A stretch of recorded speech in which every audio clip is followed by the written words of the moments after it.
அஸ்ஸலாமு அலைக்கும் ஃப்ரெண்ட்ஸ், வணக்கம். Welcome to Rahmi's kitchen.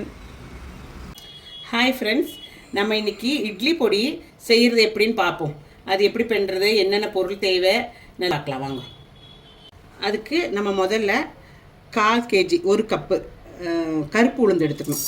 எல்லாம் தனித்தனியாக தான் வறுக்கணும். நிறைய இன்க்ரீடியன்ட் போடுவோம், அதெல்லாம் தனித்தனியாக தான் நமக்கு வறுத்தெடுக்கணும்.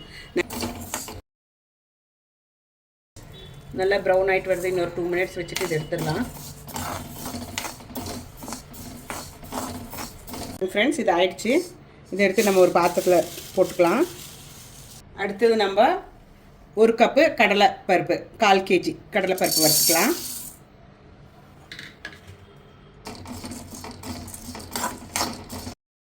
பாருங்கள் ஃப்ரெண்ட்ஸ், நல்லா செவந்து வந்துருச்சு. பாருங்கள், நல்லா முறிஞ்சிருச்சு. அப்போ நம்ம இது இப்போ எடுத்து இது கொட்டிக்கலாம். வேறு அடுத்த பொருள் வறுத்து எடுக்கலாம்.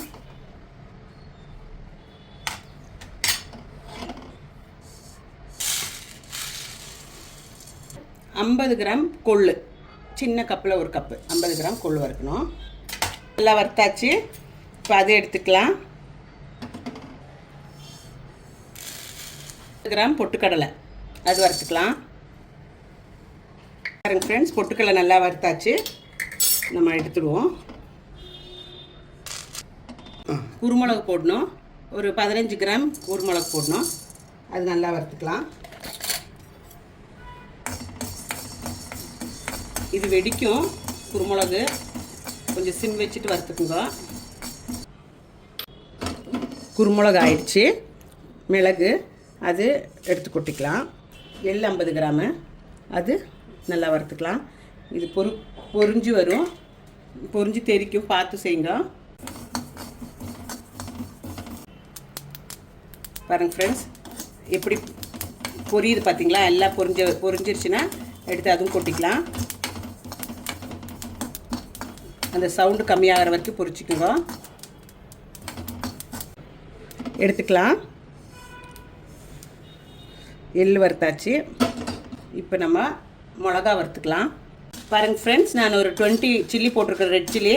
அதில் இந்த காஷ்மீரி சில்லியும் இருக்குது, அப்புறம் காரம் இருக்கிற சில்லியும் இருக்குது. ரெண்டும் சமமாக போட்டுங்க. ஒரு 20 சில்லிஸ் போட்டிருக்கேன்.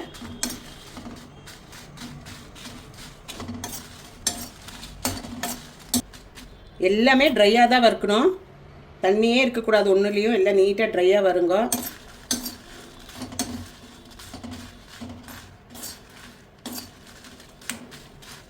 பாருங்கள் ஃப்ரெண்ட்ஸ், மிளகா நல்லா வறுத்தாச்சு. அது கொட்டிக்கலாம். எப்படி பாருங்கள், சில்லியெல்லாம் எப்படி வீங்கி வந்திருக்குது, அப்படின்னா வறுத்தாச்சின்னு அர்த்தம். அப்போது அது போட்டுக்கலாம். இப்போ லாஸ்ட்டு 1 கப் அவ்வளோ கருவேப்பிலை எடுத்து வச்சுருக்கேன், அது நல்லா ஃப்ரை பண்ணிக்கலாம். காலையிலே கழுகி வச்சுடுங்க, தண்ணியெல்லாம் போயிட்டோம். அது நல்லா முறிச்சு எடுத்துடலாம். ஃபுல்லாக அப்படியே ட்ரை ஆகணும். அப்படியே க்ரஷ் பண்ணால் க்ரஷ் ஆகிடணும். அவ்வளோ வரைக்கும் நம்ம வறுக்கணும். இது பாருங்கள் ஃப்ரெண்ட்ஸ், க்ரஷ் ஆகுது பாருங்களா? அவ்வளோ வரைக்கும் வறுக்கணும். நல்ல கருவேப்பிலை ஸ்மெல்லு சூப்பராக வருது வறுக்கும் போது.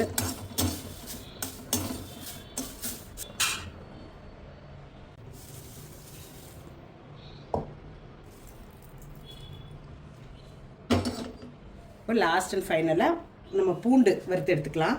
பூண்டு வறுக்கிறதுக்கு ஒரு கொஞ்சமாக நல்லெண்ணெய் ஊற்றி வறுக்கணும். பாருங்கள் ஃப்ரெண்ட்ஸ், கொஞ்சமாக நல்லெண்ணெய் ஊற்றிக்கலாம். சும்மா பேருக்கு தான் ஊற்றணும். எண்ணெய் அதிகம் இருந்தால் எண்ணெய் சிக்கு வாசனை கொஞ்சம் நாள் வைக்கணும் இல்லையா, ஸ்டோர் பண்ணி. அதனால் எண்ணெய் வாசனை வந்துடும். ஸோ எண்ணெய் ஊற்றக்கூடாது. நம்ம எல்லாமே ட்ரையாக தான் பண்ணியிருக்கிறோம். இந்த எண்ணெயில் ஒரு 2 கட்டி பூண்டு தோலோடு நல்லா சதைச்சிடுங்க. நல்லா க்ரஷ் பண்ணிவிட்டு போட்டு நல்லா ப்ரௌன் ஆகிற வரைக்கும் வறுத்துடலாம். பூண்டு போட்டால் ரொம்ப ரொம்ப டேஸ்டியாகவும் இருக்கும், எம்மியாகவும் இருக்கும், நல்ல ஸ்மெல்லாகவும் இருக்கும். அதுக்கு தான் பூண்டு போடுறது. அது கறியக்கூடாதுன்னு தான் கொஞ்சமாக லைட்டாக எண்ணெய் போடுறது. ஏன்னா இவ்வளோ எண்ணெய் ஒன்றும் பெரிய எஃபெக்ட் ஆகுது. இது நம்ம ஸ்டோர் பண்ணி சாப்பிட்றதுனால எண்ணெய் இது ஒரு வாரம் 10 days ஆனால் எண்ணெய் வாசனை வந்துடும். அதனால தான் பாக்கி எந்த பொருளுக்கும் நம்ம எண்ணெய் யூஸ் பண்ணாதது. இது நல்லா ப்ரௌன் ஆகிற மட்டும் வறுத்துக்கலாம். ஃப்ரெண்ட்ஸ், பூண்டு நல்லா வறுத்தாச்சு. இந்த பூண்டில் இருக்கிற தண்ணி போகணும், அதனால தான் நம்ம வறுக்கிறது. இது வைக்கிறோம் இல்லையா, ஸ்டோரேஜ் பண்ணி வைக்கிறனால தண்ணி இருந்தால் ஒரு மாதிரி பூசணமாயிடும். ஸோ நல்லா வறுப்பட்டாச்சு. இப்போ நம்ம இதுவும் எடுத்து இதில் கொட்டிக்கலாம். இது எடுத்து கொட்டிக்கலாம்.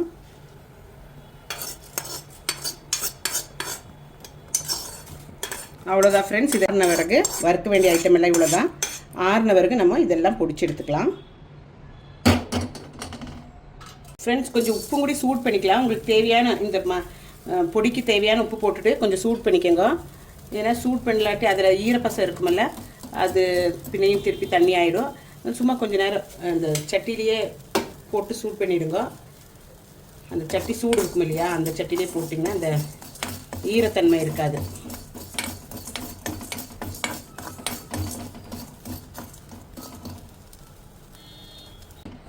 பாருங்க,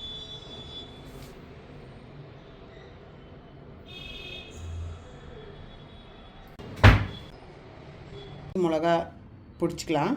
அதுக்கு பிறகு பருப்பெல்லாம் ஒன்றா போட்டு பிடிச்சிக்கலாம். பிடிச்சிருக்கிறேன். இன்னும் இப்போது எல்லாமே பிடிச்சிக்கலாம், எல்லாம் ஒன்றாவே பிடிக்கலாம், ஒன்றும் தொந்தரவு இல்லை. நம்ம மிக்ஸி ஜார் கொஞ்சம் சிறுசானால கொஞ்சம் கொஞ்சமாக போட்டு பிடிக்க போகிறேன். இப்போ இவ்வளோ பிடிச்சிக்கலாம். பாருங்கள் ஃப்ரெண்ட்ஸ், எல்லாம் மிக்ஸி ஜாரில் போட்டாச்சு. எல்லாம் நல்லா நைஸாக பிடிக்கலாம். இல்லாட்டி கொஞ்சம் கொரன்னு பொடிச்சுக்குங்க. உங்களுக்கு எப்படி விருப்பம் இருக்கோ அப்படி இட்லி எப்படி விருப்பம் இருக்கோ அப்படி செய்துக்குங்க. சிலருக்கு நைஸாக தான் இஷ்டம் ஆகும், சிலருக்கு கொரன்னு தான் இஷ்டம் ஆகும்.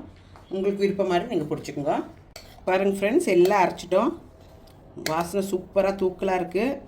நல்லா அரைச்சாச்சு.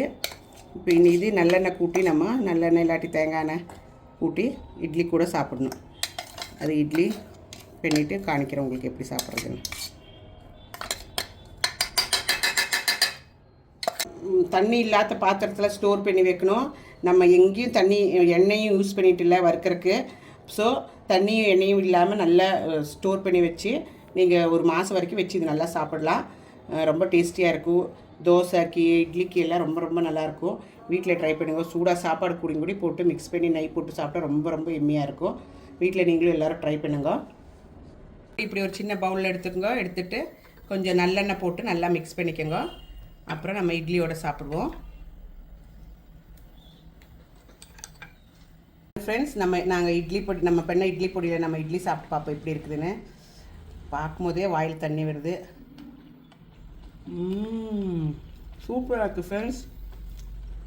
ரொம்ப அருமையாக இருக்குது. நீங்களும் வீட்டில் ட்ரை பண்ணுங்க. ரஹ்மீஸ் கிச்சன் இஷ்டம் ஆச்சுன்னா லைக் பண்ணி சப்ஸ்கிரைப் பண்ணி கமெண்ட் பண்ணுங்க. வாட்டி பார்க்குறதா இருந்தால் என்னோடய சேனல் சப்ஸ்கிரைப் பண்ணுறதுக்கு மறக்காதீங்க. மீண்டும் அதர் வீடியோவுடன் உங்களை சந்திப்போம். Thank you. Take care. Bye. Thank you.